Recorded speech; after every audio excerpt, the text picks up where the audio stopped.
मित्रों, आज भ्रष्टाचार की फर्स्ट एनिवर्सरी पर, भ्रष्टाचार की सालगिरह पर, भ्रष्टाचार के जो राइट हैंड मैन है दिल्ली में, उनको जब 1 वर्ष पूरा हुआ है उनके पार्टी के अनुसार जेल की सलाखों के पीछे, क्योंकि शिक्षा मंत्री के नाते कम और शराब मंत्री के नाते ज्यादा उनका ध्यान रहता था और योगदान रहता था, तो आज माफी मांगने के बदले महात्मा गांधी जी से खासकर माफी मांगने के बदले कुछ लोग जो भ्रष्टाचार के सरगना हैं, वो अपने लिए नोबेल प्राइज की मांग रख रहे हैं। ये विडंबना की बात है कि 1 वर्ष पहले जिन्हें जेल की सलाखों के पीछे कोर्ट ने भेजा था, उनके लिए, उनके कारनामों के लिए अरविंद केजरीवाल भारत रत्न की मांग कर रहे थे।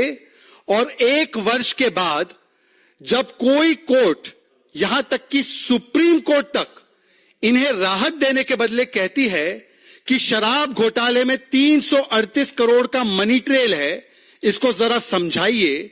जब इनके भ्रष्टाचार के सारे साथी संजय सिंह, विजय नायर और मनीष सिसोदिया को महीनों तक बेल या राहत नहीं मिलती, तो अरविंद केजरीवाल जी जो भारत रत्न इनके लिए मांग रहे थे, आज अपने लिए नोबेल प्राइज मांग रहे हैं।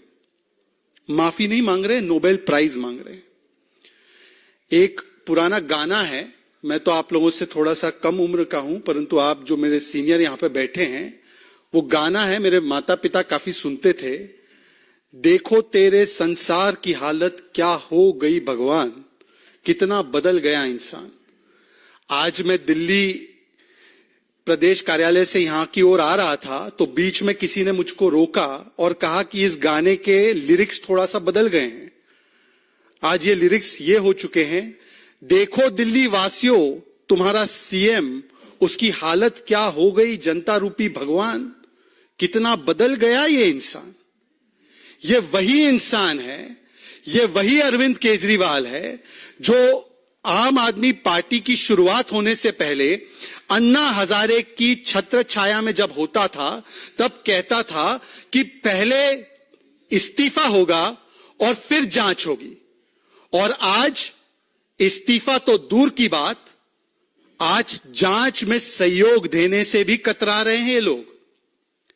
कितना बदल गया ये इंसान, जो बच्चों की सौगंध खाकर कहता था कि देखिए जी, हम कांग्रेस से कभी हाथ नहीं मिलाएंगे, हम कभी समझौता नहीं करेंगे, हम लालू प्रसाद यादव को जेल के पीछे पहुंचाएंगे, हम समाजवादी पार्टी के मुखिया को जेल के पीछे पहुंचाएंगे, सोनिया गांधी को जेल के पीछे पहुंचाएंगे।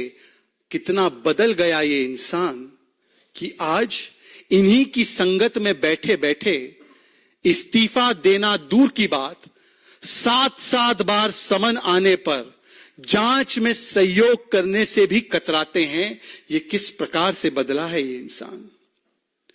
और मित्रों, आज ये जो बातें कह रहे हैं ना, ये बात सच है, नोबेल प्राइज तो मिलना चाहिए। इस बात पर मैं स्वीकारता हूं कि उनको नोबेल प्राइज मिलना चाहिए।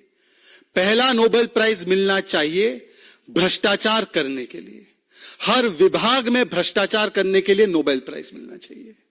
उसके बाद नोबेल प्राइज मिलना चाहिए कि भ्रष्टाचार करने के बाद भगोड़े बनना है, विक्टिमहुड कार्ड खेलना है, भ्रष्टाचार को शिष्टाचार बताना है और फिर अत्याचार करके ड्रामा और नौटंकी करनी है। इसके लिए, नौटंकी और ड्रामा के लिए जरूर नोबेल प्राइज मिलना चाहिए, अगर ये कैटेगरी में नोबेल प्राइज दिया जाता है तो।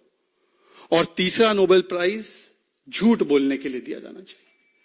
अब मैं आपको अगले 7-8 मिनट में बताऊंगा कि क्यों भ्रष्टाचार, भगोड़े बनने के लिए और झूठ बोलने के लिए इन लोगों को नोबेल प्राइज से जरूर नवाजना चाहिए। मित्रों, दवा से लेकर दारू तक, मोहल्ला क्लिनिक से लेकर शराब के ठेके तक, टेस्ट से लेकर कक्षा तक, बस से लेकर शीश महल तक, ऐसा कोई विभाग नहीं जिसको केजरीवाल एंड कंपनी ने ठगा नहीं, लूटा नहीं और अपनी काली कमाई और कमीशन का स्रोत बनाया नहीं। इसी मंच पर आपको याद होगा कि कई बार मेरे वरिष्ठ नेताओं को, भारतीय जनता पार्टी दिल्ली से नेताओं को, केंद्रीय मंत्रियों को और मुझे अवसर मिला कि आपको मोहल्ला क्लिनिक में जो लैब टेस्ट के नाम पर घोटाला हुआ, जो घोटाला बस में हुआ, जो घोटाला शीश महल में हुआ, उसमें तो कुछ चैनलों ने प्रमुखता से दिखाने का प्रयास किया तो उनके पत्रकार के साथ क्या क्या बदसलूकी की गई। जिस प्रकार से शराब घोटाला हुआ, जिसमें कोर्ट किसी भी स्तर पर राहत देने को तैयार नहीं है, उल्टा टिप्पणी पर टिप्पणी करे जा रहा है कि प्राइमा फेसाई ये शराब घोटाला एस्टैब्लिश होता है।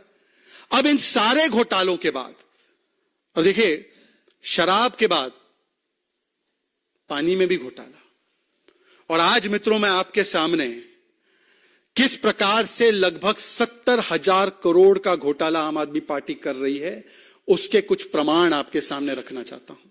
70,000 करोड़ का घोटाला। मित्रों, आज दिल्ली जल बोर्ड, ये दिल्ली जल बोर्ड भ्रष्टाचार, कमीशन खोरी और हर प्रकार के अवैध कारनामों का अड्डा बन चुका है केजरीवाल के नेतृत्व में।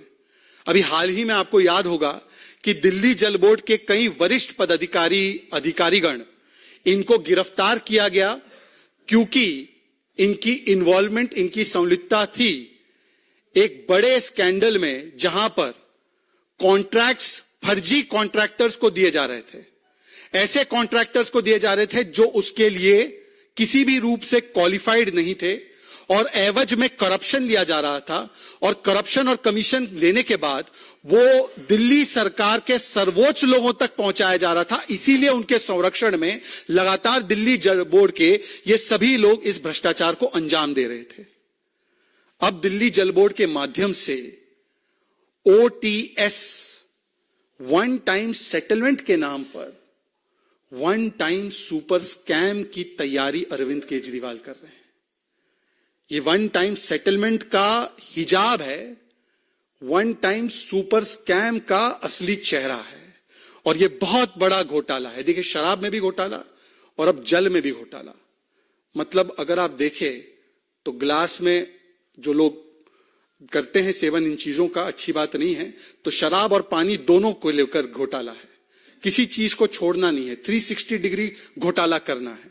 तो 360 डिग्री घोटाला कैसे करते हैं, अब शराब के बाद पानी में भी घोटाला करने की जो नौबत सामने आई है, इसके बारे में मैं आपको बता रहा हूं। अभी कुछ दिनों से केजरीवाल जी कह रहे हैं कि कुछ उपभोक्ताओं के इन्फ्लेटेड बिल्स आ रहे हैं, 10 लाख उपभोक्ताओं के इन्फ्लेटेड बिल्स आ रहे हैं, और उनके बढ़े हुए बिल्स, इन्फ्लेटेड बिल्स के लिए राहत देने के लिए हम प्रयास करना चाहते हैं। हम चाहते हैं कि इनको राहत दे दी जाए, परंतु हमें रोका जा रहा है जी, हमें कुछ काम नहीं करने दिया जा रहा है।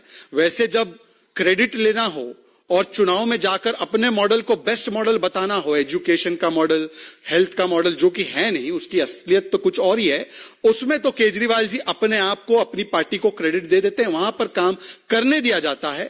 परंतु बाकी सारी चीजों में विक्टिमहुड कार्ड खेलना और कहना कि काम नहीं करने दिया जा रहा, हम तो वन टाइम सेटलमेंट देना चाहते हैं। इन्फ्लेटेड बिल्स आए हैं 10 लाख उपभोक्ताओं के। पर केजरीवाल जी, अब आपको मैं स्कैम समझाता हूं। 2012 से लेकर 2014 तक हर रोज अरविंद केजरीवाल प्रेस कॉन्फ्रेंस करते थे तो एयर फ्लो वाटर मीटर को लेकर बैठते थे। जैसे वो पहले लिस्ट भी लेकर बैठते थे जिसमें सोनिया जी, लालू जी, राहुल जी, शरद पवार जी, इन सबके नाम थे। लिस्ट के साथ साथ एयर फ्लो मीटर लेकर बैठते थे, और 2012 से 14 के बीच आए दिन वो कांग्रेस की सरकार पर आरोप लगाते थे, कहते थे कि ये कांग्रेस की जो सरकार है वो जानबूझकर भ्रष्टाचार करने के लिए ये एयर फ्लो मीटर लगाकर इन्फ्लेटेड बिल्स कंज्यूमर के मत्थे थोप कर उनसे वसूली करके दिल्ली जल बोर्ड के माध्यम से और अन्य माध्यमों से करप्शन करने का एक पैंतरा आजमा रही है। इनकी जब सरकार आई, स्पष्ट बहुमत से, बड़े बहुमत से 2015 के बाद आई, तो 2015 के बाद ये मीटर बंद करने के बदले अरविंद केजरीवाल जी ने न केवल इस मीटर को आने वाले नए कनेक्शंस में लगाया, बल्कि जो कनेक्शंस के मीटर्स रिप्लेस हो रहे थे, इसी एयरफ्लो मीटर को लगातार जारी रखा और उनसे रिप्लेस करवाया। अब आप ही की जुबानी कि ये मीटर्स के माध्यम से इन्फ्लेटेड बिल्स जा रहे थे, ये करप्शन के लिए किया जा रहा था, ये दिल्ली सरकार पर उस समय की आरोप था आपका। तो इसका मतलब साफ है कि जैसे ही शीला जी की सरकार बदली और आप सत्ता में आए, तो देखिए पार्टियां बदल गई, परंतु इनका चरित्र जो है भ्रष्टाचार करने का, वो शायद नहीं बदला। और इसीलिए 2015 के बाद भी ये मीटर्स जारी रखे गए। और आज सवाल ये बनता है कि ये इन्फ्लेटेड बिल्स अगर किसी को मिले हैं, तो अरविंद केजरीवाल जी, इसकी जिम्मेदारी किसकी है? इसकी जिम्मेदारी तो शुद्ध रूप से केवल और केवल आपकी है, क्योंकि आप ही ने ये मीटर्स को कहा था कि ये खराब मीटर्स है, ये मीटर्स नहीं लगने चाहिए। अब 9-10 साल के बाद जब सत्ता में रह लिए और चुनाव बस आने वाले हैं लोकसभा के, तब अरविंद केजरीवाल जी कहते हैं कि देखिए जी, हम चाहते हैं कि ये वन टाइम सेटलमेंट मिल जाए, उपभोक्ताओं को राहत मिल जाए। और यही केजरीवाल ने 2016 में कहा था, 2016 में कहा था कि मैं एक सॉफ्टवेयर ला रहा हूं जी, एक बार ये सॉफ्टवेयर आ जाएगा जी, तो सबके घर में एक्यूरेट बिल पहुंचेगा। और अभी तक मैंने जो देखा है, 2016 की बात है, कि 95% लोगों के पास फर्जी और गलत बिल जा रहे हैं। अब केजरीवाल जी बताइए कि 2016 का जो सॉफ्टवेयर आपने बोला था, वो आज कहां पर चल रहा है बिल की रीडिंग के लिए, बिल के लिए? जो आपने कहा था 95% लोगों के पास गलत बिल जा रहा है, तो आज उपभोक्ताओं का जिनको इन्फ्लेटेड बिल मिला है आपके हिसाब से 10 लाख ही आंकड़ा कैसे है? 95% तो कई गुना ज्यादा होने चाहिए। आज अरविंद केजरीवाल जी बताइए कि 9-10 वर्षों के बाद साफ पानी देने का जो आपने वादा किया था कि टैप के माध्यम से घर घर तक पानी पहुंचेगा, उस वादे को तो पूरा नहीं कर पाए। इस मीटर को हटाने का जो वादा किया था उसको पूरा नहीं कर पाए। और 9-10 साल के बाद अगर आप इन्फ्लेटेड बिल की बात करते हैं, तो ये बिल जनरेट कौन करता है? क्या ये बिल कोई भारतीय जनता पार्टी के दफ्तर से जनरेट हो रहा है, या ये बिल दिल्ली जल बोर्ड ही जनरेट कर रही है? और यदि ये बिल दिल्ली जल बोर्ड ही जनरेट कर रही है, तो हमारा आपसे एक सुझाव है अरविंद केजरीवाल जी, ये बिल जनरेट हो फिर वो कैंसल हो, इससे अच्छा तो आप ये कर दीजिए कि जिस किसी के बिल में इन्फ्लेटेड आया है, गलती आई है, उस बिल को डीजेबी के माध्यम से जीरो कर दीजिए। वैसे भी तो 21,000 लीटर तक जब पानी मिलता है और उसके लिए तो कोई बिल नहीं देना पड़ता, आपका ये वादा था, आपकी ये स्कीम थी। ये ओटीएस स्कीम कहां है मुझे नहीं पता, पर यह स्कीम तो थी ना, 21,000 लीटर तक पानी माफ, पानी मुफ्त। तो यदि ऐसा है तो जिनके भी गलत है आप उसको जीरो कर दीजिए, प्रॉब्लम सॉल्व हो गई। पर यह प्रॉब्लम सॉल्व करनी नहीं है, यह उपभोक्ताओं के लिए कोई कंसर्न नहीं है, यह अब भ्रष्टाचार का नया माध्यम ढूंढने का एक तरीका है। मित्रों, आपको मैं एक और चीज के प्रति ध्यान आकर्षित कराना चाहता हूं।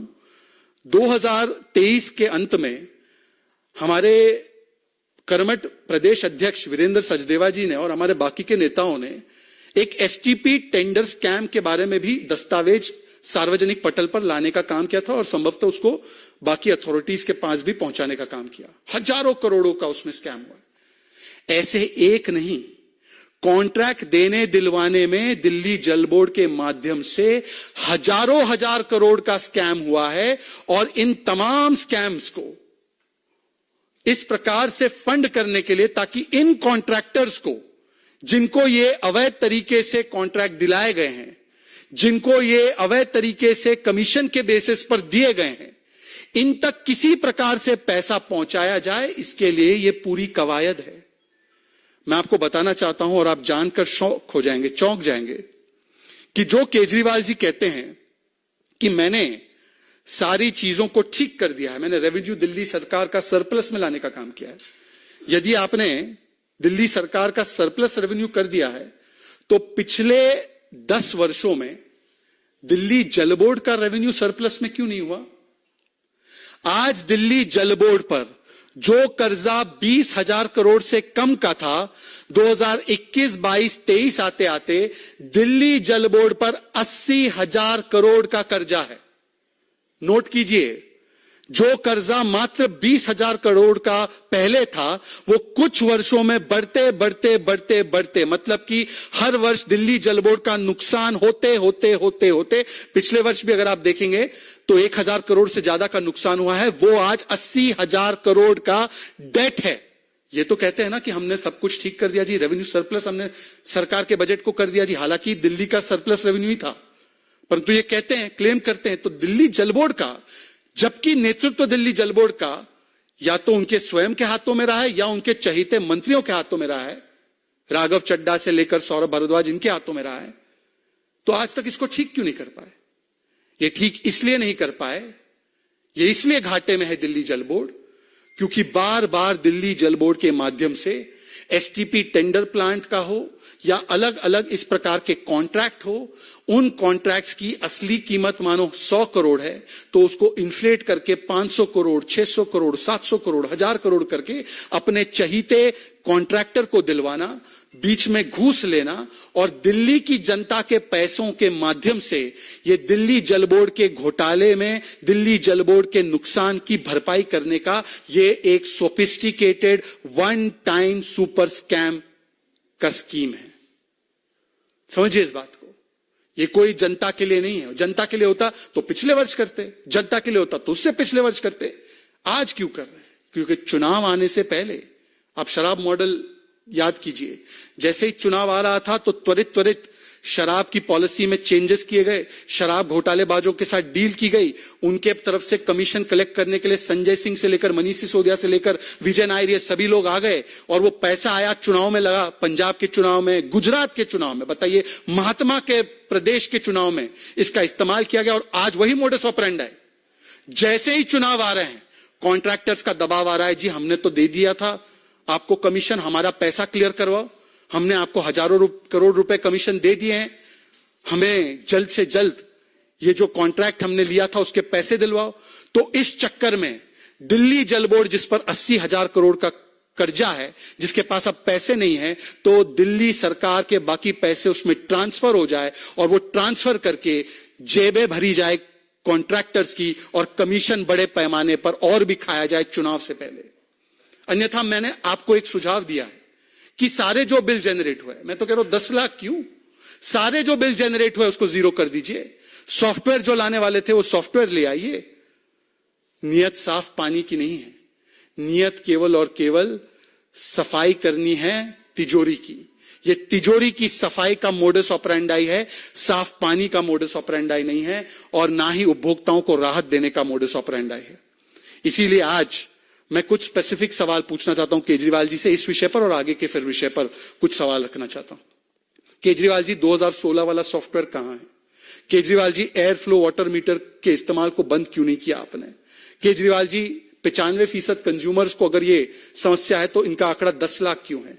केजरीवाल जी, आप कह रहे हैं कि कोविड काल में, अभी उनका आपने सुना होगा, तो कोविड काल से ये इन्फ्लेटेड बिल्स आ रहे हैं, तो अगर कोविड काल से है तो 2012 तक के बिल से अब आप क्यों चाहते हैं कि वेव कर दिया जाए? कोविड तो 2020-21 की बात है, तो बिल्स वहां से वेव करने की बात करते, आप तो 2012 से बात कर रहे हैं। ये ऐसा क्यों? इसका मतलब लक्ष्य कुछ और है। केजरीवाल जी, अगर आपकी नीयत साफ है तो दिल्ली जल बोर्ड के अकाउंट्स की ऑडिटिंग क्यों नहीं करवाते? अकाउंटिंग और ऑडिटिंग की बातें आप जरूर करते हैं, परंतु सीएजी को दिल्ली हाईकोर्ट में जाकर कहना पड़ा, और इसको नोट कर दीजिए, सार्वजनिक पटल पर उपस्थित है। सीएजी ने दिल्ली हाईकोर्ट से कहा कि अरविंद केजरीवाल और उनकी सरकार डीजेबी के अकाउंट्स उनको मुहैया नहीं करवा रही है। उनको लगातार कहने के बाद भी अकाउंट्स नहीं दिए जा रहे हैं, जिसकी वजह से वर्षों से सीएजी ऑडिट नहीं हो पा रही है। और क्योंकि अगर सीएजी ऑडिट हो जाएगी तो जो भी मैंने अभी कहा है कि इन्फ्लेटेड कॉन्ट्रैक्ट्स दिए गए हैं, अपने रिश्तेदारों को, अपने दोस्तों को, अपने साथियों को कमीशन की एवज पर इलीगली कॉन्ट्रैक्ट्स दिए गए हैं, वो सारा का सारा सच जो है वो बाहर आ जाएगा। और ये बात बाहर ना आए परंतु एक कॉन्ट्रैक्टर्स को पैसा चला जाए, इसके लिए ये नया माध्यम है भ्रष्टाचार करने का। मित्रों, पर एक और बात, आज बोल रहे हैं 1 साल हुए हैं, मनीष सिसोदिया की गिरफ्तारी को और शिक्षा में क्रांति लाई। शिक्षा में कौन सी क्रांति लाई वो तो आप देख लीजिए। हाईकोर्ट ने अभी टिप्पणी की है दिल्ली के सरकारी स्कूल की व्यवस्था पर क्रांति एक जरूर लाई है और वो क्रांति एबीसीडी क्रांति है, घोटाले की क्रांति है। ये एबीसीडी का जो मतलब है वो ये है, A for avoid summons, B for भाग जाओ फ्रॉम समन्स, सी फॉर किसी तरह से कवर अप कर दो समन्स का, और डी फॉर डाइवर्ट करके ड्रामेबाजी करो समन्स पर। मित्रों आप बताइए कि जब आज 7वीं बार समन दिया गया और पेश होना था तो अरविंद केजरीवाल वहां पर पेश होने के बदले फिर से ये एबीसीडी करने लगे, बहाने बनाने लगे। पहली बार विपासना का बहाना, फिर स्टार प्रचारक होने का बहाना जिसमें 204 सीट में 204 सीटों पर पूरी तरह से डिपॉजिट जब्त हो गई, फिर चुनावों का बहाना, फिर विद्वेष की भावना से किया जा रहा है इसका बहाना। मैं पूछना चाहता हूं अरविंद केजरीवाल जी, अगर 7 समन के बाद आप कह रहे हैं विद्वेषपूर्ण भावना है तो अभी तक कोर्ट ने इन समन्स को खारिज क्यों नहीं किया? आप कोर्ट चले जाते, समन्स को खारिज करवा देते और एजेंसियों को एक जवाब दे देते कि देखिए खारिज हो गए, अवैध समन्स थे। कोर्ट ने समन्स को खारिज नहीं किया है, उल्टा ईडी कोर्ट के पास जाती है और कहती है कि एक पब्लिक सर्वेंट जब उनको समन्स भेजा जा रहा है, जांच में शामिल होने के लिए कहा जा रहा है, तो समन्स के साथ कोऑपरेट करने के बदले आज किस प्रकार से एजेंसीज के साथ कॉन्फ्रंट कर रहे हैं इसका आज उदाहरण सामने आया है। और कोर्ट जब एजेंसी पहुंचती है तो कोर्ट कोई भी समन पर स्टे नहीं लगाती। आज आतिशी जी ने और सौरभ भारद्वाज ने जब प्रेस वार्ता की तो सौरभ भारद्वाज ने हास्यास्पद है लालू प्रसाद यादव का उदाहरण दिया। बताइए जो अन्ना हजारे के मूवमेंट से शुरू हुए हैं वो लालू जी का उदाहरण दे रहे हैं। चलिए कितना बदल गया इंसान, इसका एक और परिचायक तो है।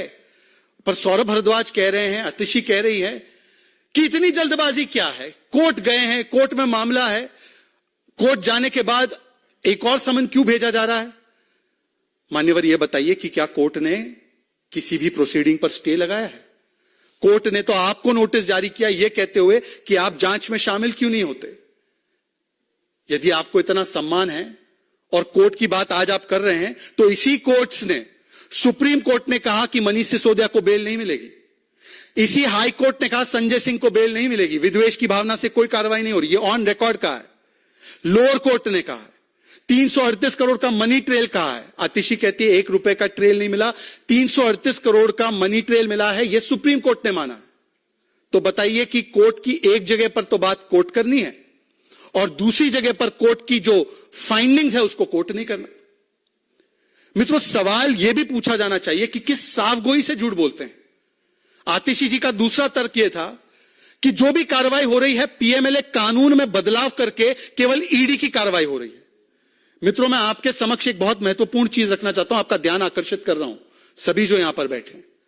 ये जो बार बार कहा जाता है ना कि केवल पीएमएलए में कार्रवाई हो रही है, पीएमएलए में कार्रवाई हो रही है, पीएमएलए में कार्रवाई हो रही है। पहले तो अगर सुप्रीम कोर्ट के पास सारे अथॉरिटी है, अगर पीएमएलए हो या कोई भी कानून हो, इसमें गलत कार्रवाई होती है तो उस कानून को भी और उस गलत कार्रवाई को भी रद्द करने का सुप्रीम कोर्ट के पास पूरा अधिकार क्षेत्र है। परंतु सवाल वो नहीं है, सवाल यह है कि यह है सीबीआई कोर्ट का ऑर्डर और मैं आपको पढ़कर सुनाना चाहता हूं। और सीबीआई कोर्ट ऑर्डर जो देती है पीएमएलए पर नहीं देती है, सीबीआई कोर्ट ऑर्डर देती है प्रिवेंशन ऑफ करप्शन एक्ट पर, सीबीआई कोर्ट ऑर्डर देती है आईपीसी की अलग अलग धाराओं पर। और उससे मैं पढ़कर सुना रहा हूं, यह सीबीआई कोर्ट का जो हाई कोर्ट ने भी कंफर्म किया। The payment of advance kickbacks of around 90 to 100 crore rupees was meant for him मतलब Manish Sisodia and his other colleagues in JNTCD, and 20 to 30 crore rupees of the above have been found to be routed through co-accused Vijay Nair, etc., etc., etc. Thus, as per allegations made by prosecution and the evidence collected thereof, the applicant can be prima facie held to be the architect of the said criminal conspiracy. ये CBI court का आदेश IPC और पोका के मामलों पर, nothing to do with PMLA, कोई PMLA का लेना देना नहीं। अब बताइए आतिशी जी, अभी आपने 2 घंटे पहले 1 घंटे पहले जब प्रेस की है उन्होंने कहा ये सारे केस पीएमएलए के जी, इसलिए वो बेल नहीं मिल पा रही है। ये तो नहीं है। और बाकी सब तो छोड़िए, आप तो कहते हैं ना भ्रष्टाचार के प्रति हमारा 0 टॉलरेंस है। लालू जी तो 4 बार कन्विक्टेड है मान्यवर, लालू जी 4 बार कन्विक्टेड है। तो जब लालू जी 4 बार कन्विक्टेड है, अब तो कोई सवाल नहीं बचता किसी विद्वेष की भावना का। तो बताइए, 4 बार कन्विक्टेड व्यक्ति के साथ बैठकर आप अपने आप को कट्टर ईमानदार कह रहे हैं। आप कह रहे हैं आपको भारत रत्न और नोबेल प्राइज मिलना चाहिए ईमानदारी के लिए। लालू जी पर आपका क्या स्टैंड है? बाकी सारे तर्क कुतर्क छोड़ दीजिए। ये आकर कहेंगे फलाने का नाम, ढिमकाने का नाम, जिन पर ऑनगोइंग केसेस है उनको छोड़ दीजिए। कन्विक्टेड आज की तारीख में 2 नेता है। एक है लालू प्रसाद यादव, 4 बार कन्विक्टेड। दूसरे है पवन मुड़ी। पवन मुड़ी डीएमके के मंत्री रहे हैं, उनको भी कोर्ट ने कन्विक्ट कर दिया। अब ये दोनों कन्विक्टेड नेताओं पर आम आदमी पार्टी का क्या स्टैंड है? या आम आदमी पार्टी अब समझती है कि ये जो कन्विक्शन है ये भी विद्वेष की भावना से है? आम आदमी पार्टी जब कहती है कि विद्वेष की भावना से ईडी सीबीआई कार्रवाई करती है, तो अब क्योंकि निकाह मुकम्मल हो चुका है इनका, अभी अभी आपने देखा है दिल्ली में निकाह, राजनीतिक निकाह इनका मुकम्मल हो चुका है। हालांकि ये निकाह मुकम्मल होने के बाद भरूच से और पंजाब में तो 3 तलाक चल ही रहा था इनका, परंतु क्योंकि दिल्ली में निकाह मुकम्मल हो चुका है, तो आज मैं पूछना चाहता हूं कि जिस कार्रवाई को ये विद्वेषपूर्ण कार्रवाई बताते हैं, सुनिए इस बात को। ये इनके ही नए नए साथी ने कहा है। का मामला है, ये शिक्षा का मामला नहीं है। शराब की बात हो रही है, शिक्षा पर छुपने का काम मत कीजिए, ये गलत है, ये सर्वथा पाप है। यह है कांग्रेस पार्टी की अधिकृत प्रवक्ता, और अधिकृत मंच से उन्होंने कहा कि शराब घोटाला हुआ है, इसमें छिपने का प्रयास मत कीजिए। अब मैं अरविंद केजरीवाल जी आपसे बताना चाहता हूं कि बताइए कि क्या कांग्रेस पार्टी भी विद्वेषपूर्ण कार्रवाई पर काम कर रही है? क्या वो भी भारतीय जनता पार्टी के साथ मिली हुई है? कोर्ट्स भी भारतीय जनता पार्टी के साथ मिले हुए हैं, सब कुछ मिले हुए हैं, सब कोई मिला हुआ है। ये वही लोग हैं जो कहते हैं या कहते थे कि सब कोई मिला हुआ है जी। आज ये सब मिल गए जी। कितना बदल गया इंसान, कितना बदल गया इंसान कि जो लोग कहते थे जांच करानी है, सोनिया गांधी को गिरफ्तार करो, 2 दिन उसका इंटेरोगेशन करो, देखो पता चल जाएगा किस किसने रिश्वत लिया और किस किसने। ये अरविंद केजरीवाल का बयान। ये तो खुद चाह रहे थे सोनिया गांधी गिरफ्तार हो, अब तो सोनिया गांधी पर केवल केस चल रहा है, वो गिरफ्तार अभी तक नहीं हुई है। तो क्या अरविंद केजरीवाल जी आपने इस पर भी सियासी यूटर्न ले लिया है, या उस समय पर गलत बोल रहे थे, या आज आपको विद्वेषपूर्ण कार्रवाई नजर आने लगी एजेंसियों में? इसका जवाब देना चाहिए। दरअसल बात यह है कि जवाब नहीं देना है शराब घोटाले पर। शराब घोटाले पर 2.5% से 12% कमीशन कैसे हुआ? जवाब नहीं देना है। ब्लैक लिस्टेड कंपनी कैसे आई? जवाब नहीं देना है। मैन्युफैक्चरिंग कंपनी कैसे आ गई? उसका जवाब नहीं देना है। होलसेल प्राइवेट सेक्टर को कैसे दे दिया गया? जवाब नहीं देना है। नई पॉलिसी में भ्रष्टाचार नहीं हुआ था तो पुरानी पॉलिसी पर रिवर्ट क्यों किया? जवाब नहीं देना है। हजारों करोड़ रुपए का मुनाफा शराब घोटालेबाजों की जेबों को भरने के लिए क्यों दिया गया? जवाब नहीं देना है। इसलिए ड्रामा करना है, ध्यान भटकाना है और किसी भी तरीके से अपने आप को विक्टिमहुड कार्ड खेलकर बचाने का प्रयास करना है। मित्रों, ये मॉडल है और इसलिए आगाह होना जरूरी है कि एक और नए स्कैम की शुरुआत, दवा के बाद दारू और दारू के बाद पानी का स्कैम करने का ये जो पूरा मॉडल है वो आज सामने आपके आ चुका है। उम्मीद है कि जो स्पेसिफिक सवाल हमने पूछे हैं उनका कम से कम एक बार कम से कम आम आदमी पार्टी के लोगों की तरफ से जवाब आए। मित्रों, इस बीच एक और डेवलपमेंट हुई है जिसके बारे में एक टिप्पणी करना जरूरी है। अभी अभी आपने देखा होगा कि जो पश्चिम बंगाल में हाईकोर्ट की तरफ से बेहद सख्त टिप्पणी और सख्त लहजे में पश्चिम बंगाल की सरकार, जिसको मैं कहता हूं निर्ममता वाली सरकार, उसको फटकार लगाते हुए शाहजहां शेख को गिरफ्तार करने के लिए सीधे सीधे कहा गया। आज एक बात स्पष्ट है कि जो सरकार दावा करती थी, तृणमूल कांग्रेस की सरकार, ममता दीदी की सरकार, की ये मां माटी मानुष की सरकार है, ये मां माटी मानुष नहीं, ये बम ब्लास्ट और बलात्कारी बचाओ की सरकार है। ये बम ब्लास्ट और बलात्कारी बचाओ का कार्यक्रम इस प्रकार से चलता है कि विधानसभा में खड़े होकर शाहजहां शेख, जो एक व्यवस्थित और सिस्टमैटिक शारीरिक शोषण का एक संस्थागत नेटवर्क चलाते हैं, जिसमें ज्यादातर प्रताड़ित की जाने वाली कम उम्र की हिंदू महिलाएं हैं, अनुसूचित जाति जनजाति से आने वाली महिलाएं हैं, उसके बचाव में ममता बनर्जी से लेकर अभिषेक बनर्जी और अभिषेक बनर्जी से लेकर तृणमूल कांग्रेस का रैंक एंड फाइल, यहां तक कि उनके प्रवक्ता यह भी कह देते हैं कि रेप का फुटेज कहां है, यहां तक कि उनके प्रवक्ता यह भी कह देते हैं कि ये जो महिलाएं हैं ये बीजेपी की एजेंट है, आरएसएस की एजेंट है, ये एक्टर्स है, ये स्क्रिप्टेड है। इस प्रकार की ओछी टिप्पणियां विक्टिम्स पर करना, आज कोर्ट ने जो टिप्पणियां की है, कोर्ट ने जो फाइंडिंग और आदेश दिया है, मुझे लगता है कि तृणमूल कांग्रेस नहीं, टीएमसी की सरकार आज तानाशाही मुझे चाहिए और तालिबानी मानसिकता एंड कल्चर वाली सरकार बन चुकी है। तानाशाही मुझे चाहिए इसलिए कहता हूं क्योंकि जब इन महिलाओं के विषय में कोई पत्रकार आवाज उठाता है तो उस पत्रकार को गिरफ्तार कर दिया जाता है। अगर इन महिलाओं के विषय में कोई फैक्ट फाइंडिंग टीम, जिसमें सीनियर जजेस, जिसमें सीनियर एडवोकेट्स जाते हैं, उनको रोक लिया जाता है, उनको अरेस्ट कर लिया जाता है। लॉकेट चैटर्जी से लेकर सुकांता मजुमदार जी जाते हैं, उनको अरेस्ट, डिटेन, मारपीट कर दी जाती है।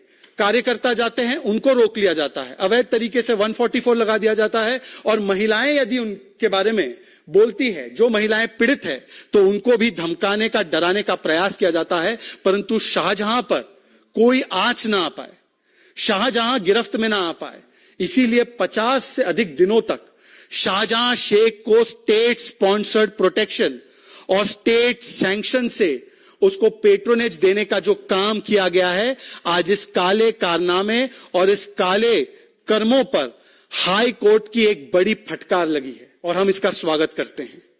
पर यह पहली बार थोड़ी है। हाई कोर्ट ने इससे पहले भी, जब 2021 में पोस्ट पोल वायलेंस में महिलाओं को निशाना बनाते हुए बलात्कार किया गया था टीएमसी के काडर के द्वारा, तब भी हाई कोर्ट ने कहा था ये रूल ऑफ लॉ नहीं, लॉ ऑफ द रूलर बन चुका है। जब हाई कोर्ट ने अलग अलग मामलों में संज्ञान लेते हुए, रेप के मामलों में किस प्रकार से पश्चिम बंगाल की पुलिस महिलाओं के साथ नहीं बल्कि बलात्कारियों के साथ खड़ी है, इसका प्रमाण दिया, तब भी ममता बनर्जी जी ने ममता नहीं दिखाई। हमें याद है सुप्रीम कोर्ट तक महिलाएं पहुंची उनके दर्द को लेकर, परंतु निर्ममता वाली सरकार उन पर एक टिप्पणी करना तो दूर, उनके समर्थन में खड़े रहना तो दूर, आज एक सेकुलर संरक्षण दिया जा रहा है शाहजहां शेख को। और सेकुलर संरक्षण केवल ममता दीदी का नहीं है, सेकुलर संरक्षण केवल तालिबानी माइंडसेट एंड कल्चर वाली पार्टी का नहीं है, यह सेकुलर संरक्षण पूरे इंडी अलायंस की ओर से दिया जा रहा है। कल्पना कीजिए, पत्रकारों के अधिकारों पर, संवैधानिक अधिकारों पर, बोलने पर और महिला उत्पीड़न पर हाथरस से लेकर भारतीय जनता पार्टी के शासित में जब भी कोई ऐसी अप्रिय और दुर्भाग्यपूर्ण घटना हुई तो डेलीगेशन और वल्चर टूरिज्म करने के लिए जो पहुंच जाते थे, प्रियंका वाड्रा, राहुल गांधी, अरविंद केजरीवाल, उनके नए नए राज्यसभा पहुंचे हुए साथी, आज उनके तरफ से एक ट्वीट नहीं आ पा रहा है, एक शब्द नहीं वो बोल पा रहे हैं और लगातार हाईकोर्ट बोल रहा है। तो आज तो सवाल यह भी बनता है कि ऐसी कौन सी मजबूरी है प्रियंका वाड्रा जी, ऐसी कौन सी मजबूरी है इंडी अलायंस के तमाम नेता कि आप लोग नहीं बोल पा रहे। कुछ एकाध लोग बोल पा रहे हैं, परंतु जो बाकी के डेलीगेशन बनाकर जाने वाले, वल्चर टूरिज्म करने वाले लोग कब जाएंगे संदेश खाली की महिलाओं के पास? प्रियंका जी, यह भी सवाल बनता है। इसके अतिरिक्त कोई और सवाल हो आपके तो प्लीज पूछिए।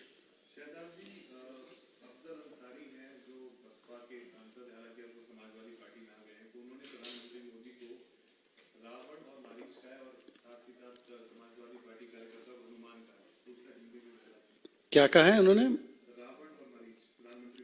और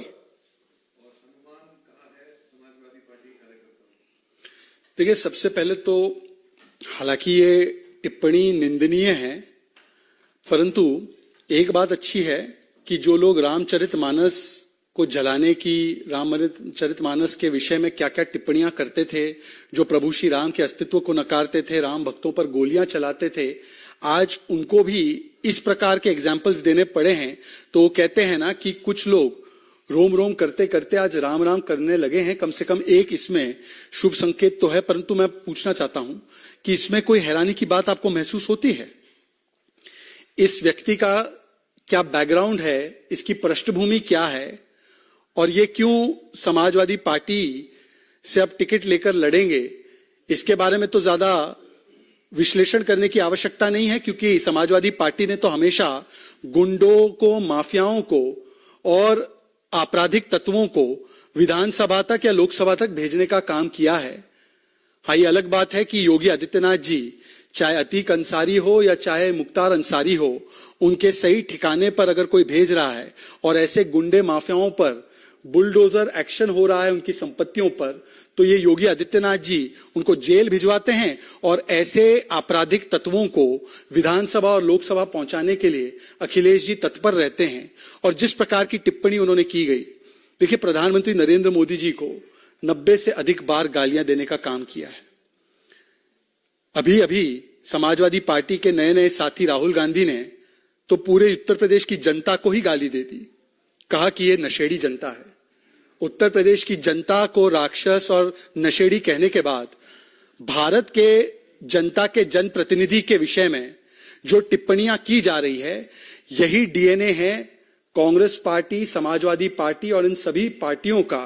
क्योंकि जब एक चाय वाला प्रधानमंत्री बनता है, जब एक आम आदमी का बेटा प्रधानमंत्री बनता है, तो खास परिवार से आने वाले ये नामदार नेताओं ने हमेशा से प्रधानमंत्री नरेंद्र मोदी जी को उनकी जाति के विषय में, उनके समाज, उनके गरीब पृष्ठभूमि, यहां तक कि उनके माता पिता और उनकी मौत की कामना करने के विषय में भी ओछी से ओछी निम्न स्तर की टिप्पणी करने का वर्ल्ड रिकॉर्ड और गिनीज रिकॉर्ड बनाने का काम किया है। और मुझे लगता है कि आने वाले चुनाव में एक बात स्पष्ट हो जाएगा कि किसको जनता हनुमान समझती है और किसको जनता इस प्रकार की जो रावण वाली मानसिकता है वो समझती है।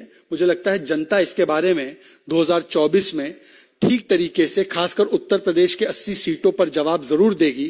क्योंकि जिन लोगों ने सनातन का विरोध, हिंदू धर्म का विरोध, हिंदुओं को आतंकी कहना, राम मंदिर नहीं बने इसके लिए चेष्टाएं की है, उनके बारे में जनता ही ठीक से आकलन करेगी और जनता उनको बताएगी कि कौन हनुमान के और कौन प्रभु राम के लिए काम कर रहा है, मंदिर के लिए काम कर रहा है, सनातन के लिए काम कर रहा है और कौन उनके विरोध में काम कर रहा है।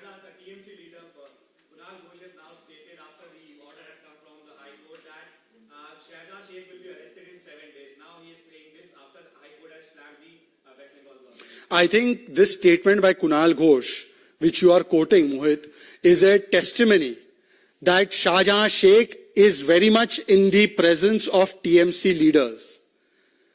Immediately after the court's order, if the senior most spokesperson of the TMC, who's authorized no less by Abhishek Banerjee and Mamta Banerjee, is making such kind of categorical commentary that within 7 days Shahjahan will be caught, who has not been caught for 50 days, it means that he was never on the run. It means that he was never escaping from the law. It means that he has been given harbor and patronage by TMC. That means that government TMC is making the police and other agencies give shelter and patronage to Shahjahan Sheikh. But on the other hand, they are arresting journalists, they are arresting Karyakartas, they are arresting fact-finding panel members who are going to stand in solidarity with the women of Sandesh Khali. This is an admission. ये एक प्रकार से एक मान्यता है, ये माना है उन्होंने कि शाहजहां शेख को ममता बनर्जी के तहत, ममता बनर्जी की सरकार के तहत राज्य प्रायोजित संरक्षण और राज्य प्रायोजित उनको प्रोटेक्शन दिया जा रहा है। ये सबसे बड़ा प्रमाण कुणाल घोष ने आज प्रस्तुत किया है। और इसीलिए मैं कहूंगा कि हाईकोर्ट के आदेश का सम्मान करते हुए 7 दिन नहीं, 7 घंटों के भीतर तृणमूल कांग्रेस की सरकार और पुलिस को तुरंत प्रभाव से उस शाहजहां शेख को कानून के हवाले कर देना चाहिए, जेल में भेजना चाहिए और संदेश खाली की महिलाओं को न्याय दिलाने के लिए कदम उठाने चाहिए।